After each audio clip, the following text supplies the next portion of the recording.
మే 11 మోయాబు తన బాల్యము నుండి నెమ్మది నొందెను. ఈ కుండలో నుండి ఆ కుండలోనికి కుమ్మరింపబడకుండా అది మడ్డి మీద నిలిచెను. అదెన్నడూను చెరలోనికి పోయినది కాదు. అందుచేత దాని సారము దానిలో నిలిచి ఉన్నది. దాని వాసన ఎప్పటి వలనే నిలుచుచున్నది. ఇర్మియా 48వ అధ్యాయము 11వ వచనం. ఇక్కడ ఇర్మియా సులభమైన జీవితం ఉన్నతమైన స్వభావాన్ని కలిగించదని బోధించడానికి ద్రాక్షారసం తయారీ నుండి ఒక ఉదాహరణ తీసుకుంటున్నాడు. ద్రాక్షారసం పీపాలలో లేదా తొట్టెలలో పులిసినప్పుడు మడ్డి లేదా అవశేషాలు అడుగుకు చేరతాయి.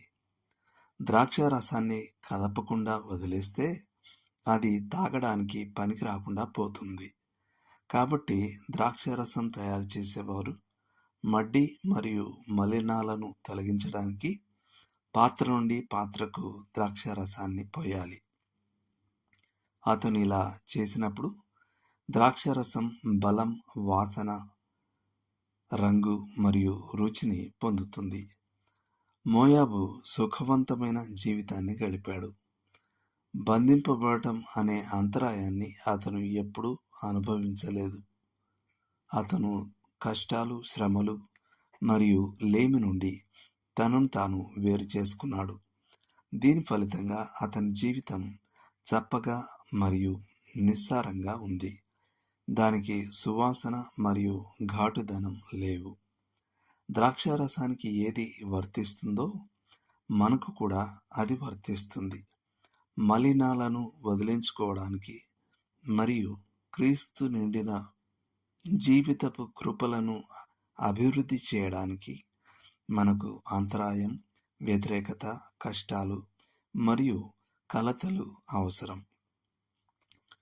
మన సహజ ధోరణి ఏమిటంటే మనల్ని కదిలించే దేని నుండి అయినా మనల్ని రక్షించుకోవడం. మనం నిరంతరం స్థిరపడడానికి ప్రయత్నిస్తాం.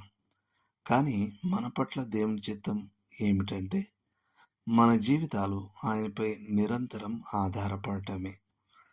ఆయన నిరంతరం హృదయాన్ని కదుపుతూనే ఉంటాడు.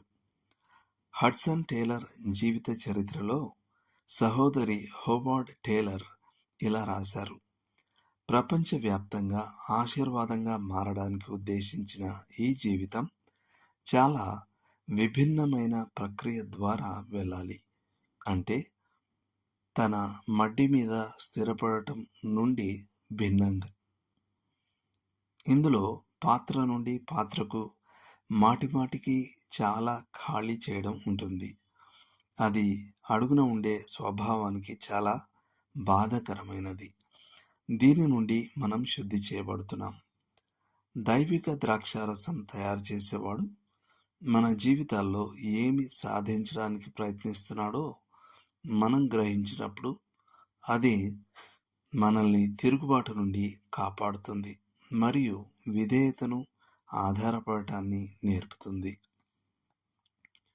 మనం ఇలా చెప్పడం నేర్చుకుంటాం: ఎన్నుకొనుటయు ఆజ్ఞాపించుటయు ఆయన సర్వాధిపత్యపు ఏలుబడికే అప్పగించుము.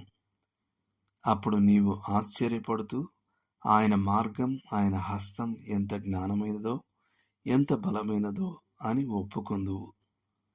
నీ అవసరానికి, భయానికి కారణమైన ఆ కార్యాన్ని ఆయన సంపూర్ణంగా జరిగించినప్పుడు నీ ఆలోచనకు బహు ఉన్నతముగా ఆయన సంకల్పము ప్రత్యక్షమగును.